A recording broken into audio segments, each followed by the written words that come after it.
Christ is our victory. Daily meditations on great texts from the Book of Books. February 26th. Christ's vision. Man's great need. Man's redemption.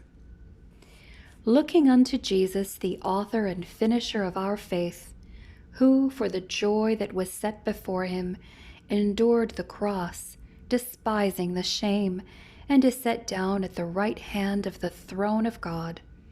Hebrews 12:2. Before sin entered this world, heaven had made provision to meet the terrible emergency.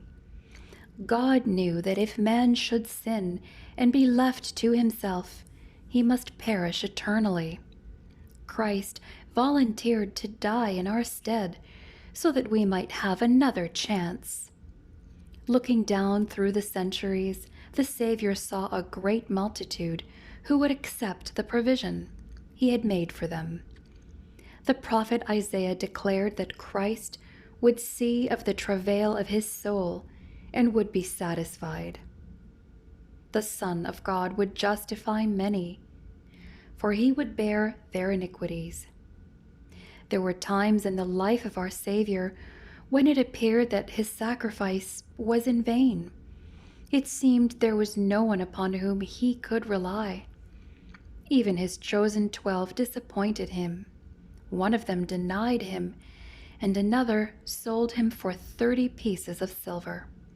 But Christ had seen a vision of lost man's great need, and that vision enabled him to endure the cross and despise the shame, for he looked beyond to man's redemption. He was willing to pay the price of cruelty, suffering, and death for the glory that was in reserve. That glory was the vision of a great multitude which no man could number, who would follow him in his victory. When trials come, we need to look away from ourselves to Jesus, the leader and perfecter of our faith. He is the one who has preceded us on the path of duty. He is our pioneer. Soon, Christ's vision will become a reality. From east and west, from north and south, souls will come who have been redeemed from sin by his sacrifice. At that final day, he will not be disappointed.